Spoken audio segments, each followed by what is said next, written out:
Hello friends, my name is AJ and welcome to the 6th video of Carolina Analytics and Data Science's Introduction to Python for Data Science series.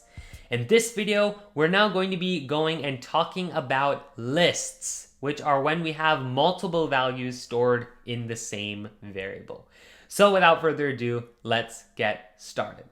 Alright everyone, so here again I am inside of a blank Jupyter notebook with 3 different sections for the different topics we're going to cover in today's video. And the first thing we're going to be talking about is something that is really fun. And this is what is known as a list. A list.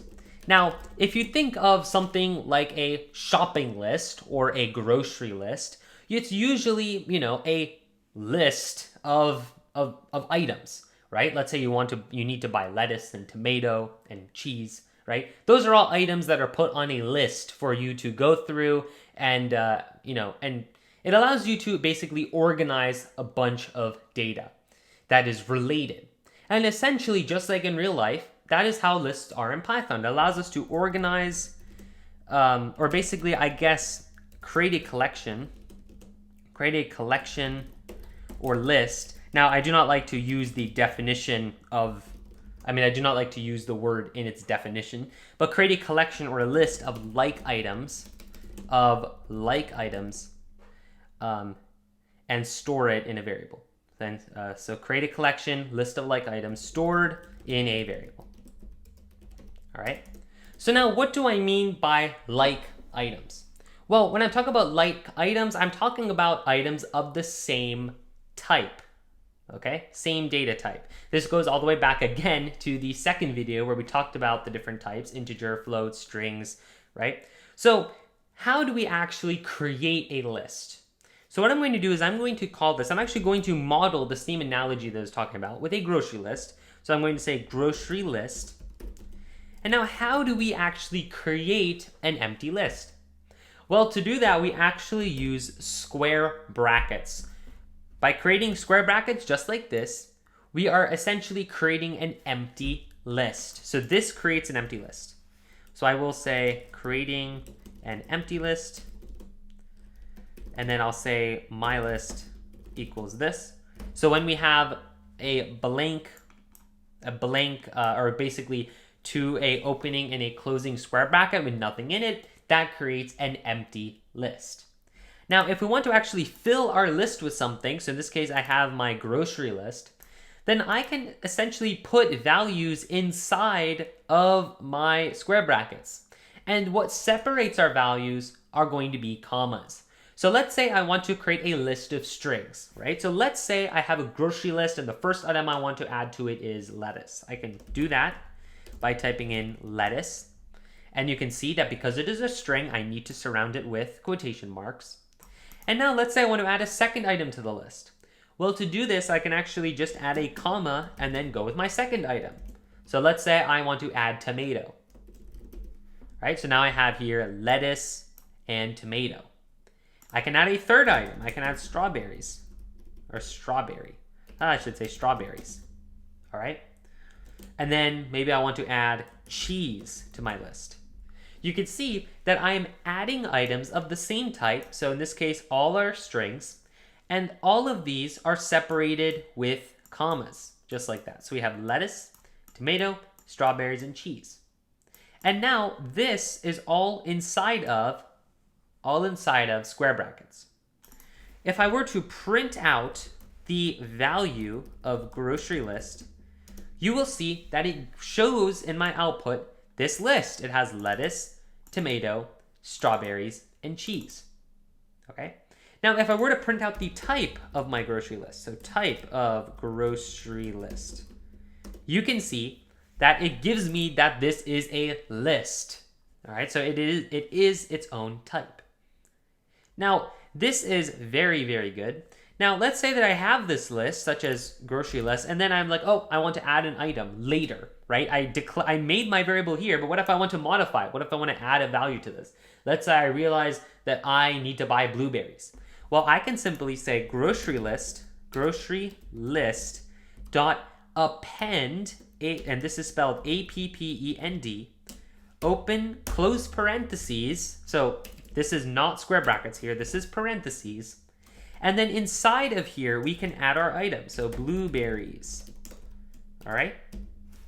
And now if I were to print the value inside of grocery list again, you will see that the first time it prints out lettuce, tomatoes, strawberries, and cheese. And the second time it prints out the new array with the new item added to the end. And that, by the way, is essentially what append means. It means take the original and add something new to the end of it. So that is all that append is doing. Now, this notation where we have this dot here, we haven't necessarily used before. So I'm going to explain this a little bit. When we have a dot, so we have a variable such as grocery list and then dot right here. What we're essentially doing is we're running a process on our variable, or what is to the left of the dot. So in this case, I'm running the append process on the grocery list. This is what is known as a method. That is the correct terminology, but I am using something that is slightly more easier to understand in everyday language, which is just a process. It's going to run append on the variable that's on the left. And now what goes inside of parentheses are arguments for that process, or basically inputs, right? If you think about like a machine, and we're going to be talking about this in a future video when we dive into making our own processes or making our own functions. However, when you are thinking about like a assembly line, you have an input that you have to put in the raw materials. It does something and then it outputs something. And all that's happening here is we have our input or our raw material. Then we have the actual assembly line, which is the append, what it's doing. And then the final result is going to be our new list with blueberries added on to the end. And so using the append function is very, very nice because now we can take lists and we can now add values to the end of our lists. All right. Now, let's say I have a grocery list such as this grocery list, and again, I can print it out here. But what if I want to get the first value or the second value or the third value out of my array or out of my list? Sorry, if I'm referring to it sometimes as an array, in other programming languages, it's referred to as an array, but in Python, it is a list. So forgive me. All right. So if I want to get the first element out of this list, well, how do I do this? Well, we can actually go back to video 4 where we talked about using strings. And we can actually use the concept of indexing. All right. So remember here, let's say I had a string. So I'm going to say my string and I write here hello world, right? And I want to get the first letter out of my string. The first letter out of my string.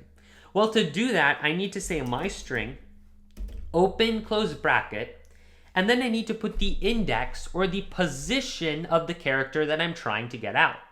And in this case, remember that with indexes, the first character or the first item in the sequence starts at index 0, meaning that this H is at position 0, this E is at position 1, right? These two L's are 2 and 3. So if I want to get the first letter, I have to use index 0. And if I run this, you can see that it gives me my first letter. And this was using indexes to get values out of our string. All right, so I'll say recall. Recall. All right. Now, we can use this exact same principle with lists. All right. So I can say grocery list, right, again here, and you can see that it has lettuce, tomatoes, strawberries, cheese, and blueberries. And if I want the first item in my sequence or in my list, well, I need to do the exact same thing. I have to have my square brackets, and then I need to put in the position. And just like with characters, the first element inside of my list is going to be at index 0. So if I want to get the first item out of my list, I need to put in 0 here. If I run my code, and I'll surround this using the print statement. By the way, if you saw how it was outputting this without including the print statement, if you actually put anything on the final line of a cell when you run it, it will treat it just like a print statement.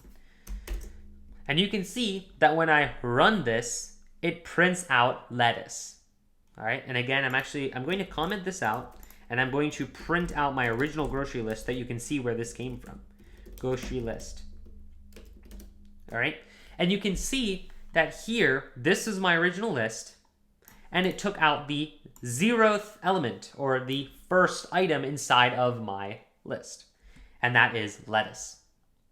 All right, now if I wanted, for example, the second element, I have to use index 1, and it will give me tomato. All right, now what if we want to actually, and this is something that would work perfectly fine with strings, but I think that it should be mentioned as well with lists. What if we want to get the last item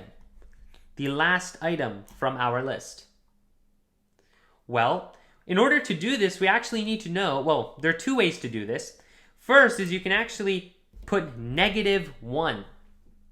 By putting a negative sign here, you can actually go from the other direction. So instead of counting from here, this is 0, right? To the left of it, which would be -1, now we move to the end. If I put -2, it'll give me cheese. So -2 gives me cheese, just like that. So that is the best way to basically move to the end of the list. Another thing you can do is you can see what the length of the list is and then take the last element. So to do that, well, we can actually use the length function, the same one we use for strings. There's actually a lot of similarities between strings and lists. And if I want to say my list here, you can see that this actually gives me 0 because this is the empty one. Let me use grocery list. You can see that there are 5 elements inside of my grocery list. So if I were to put my length, so let's say I put my length right in here, you can see that it actually gives me an error. List index out of range. Now, why is this? Well, let's do some counting. This here is index 0, index 1, index 2, index 3, and index 4. The final element of our list is index 4. However, the length is 5 because there are 5 elements. But because we start counting at 0 rather than 1, the last element is actually at, or 1 less than the length. As you see in this case, there are 5 elements, but the last element is actually at index position 4. It is 1 less than the length. So we can simply subtract our length by 1 and run our code again, and it again gives us the final value inside of our list. And so again, an easier way to do this is simply to use grocery list, and then -1. Sorry, I need to add a closing, make sure that both sides of your brackets are there. And you can see that it also gives me the final element. So the second way is easier than this way, but it is useful to kind of understand and know the relationship between the index position here and as well as with the length of our list. All right, and so now this is all about using lists. Now there's also another structure called a dictionary, and this one is also very commonly used in data science as well as when we're going to be working with various things in our code in the future. And what dictionaries are essentially a collection of key value pairs. Okay, so a dictionary is a collection of key value pairs. Now, what does that even mean?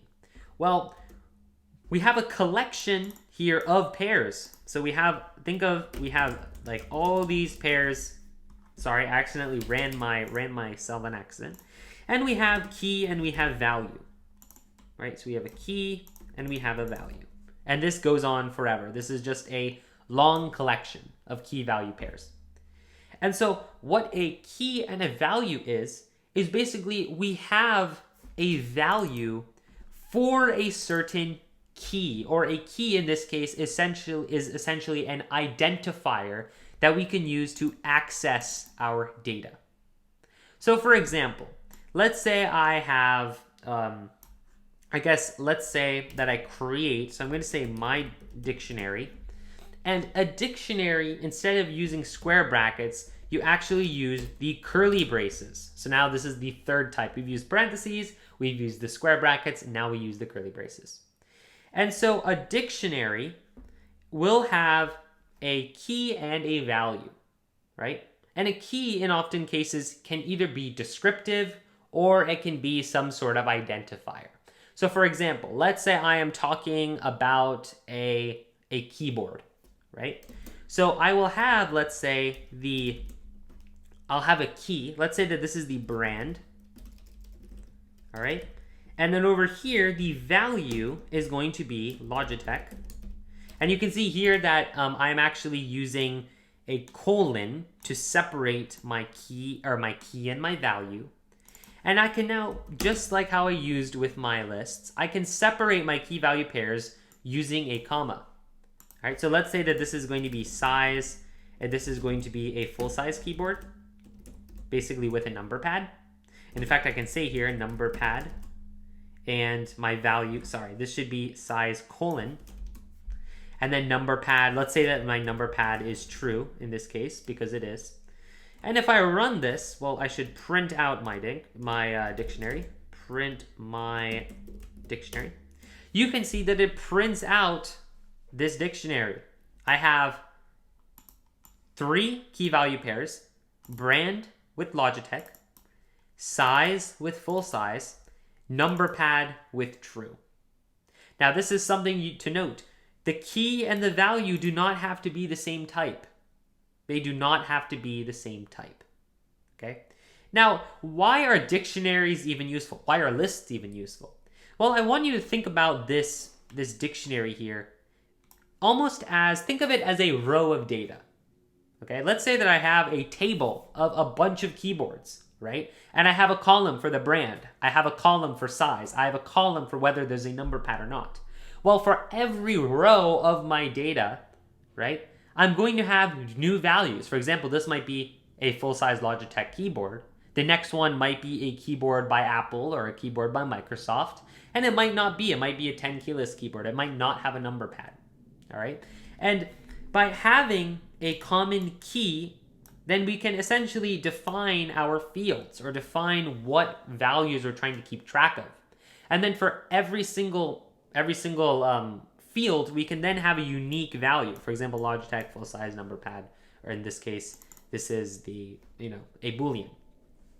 So that is where dictionaries are really, really useful. And lists are also really useful because with data, we might have a list of numbers and we need to, for example, do some math on that. Like let's say we have a list of a bunch of ages and we need to get the standard deviation or the mean or the median or some sort of statistic off of that list. We can do so because it is a list of numbers in the end, which is what we are keeping track of. So dictionaries are really, really powerful. And of course, we are using this in very basic terms here. All you really need to know at this moment is the concept of a key value pair, because this will be coming back when we talk about actual tables, once we start using or working with tables of data in our code. Now, the last thing I will want to do here is actually get out a value. And to do that, we can use the same thing that we did over here. So I can actually print out my dictionary.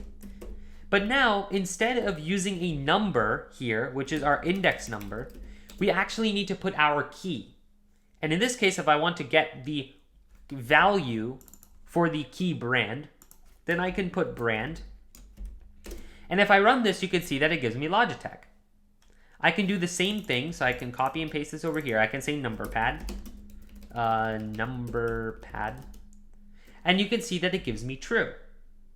Now what you'll notice is that if I put 0 here, you will see that it gives me an error, because no longer are we talking about the first element of our dictionary, because we're no longer using our indexes as a means to find our data. We are using our keys, which in this case are brand, size, and number pad.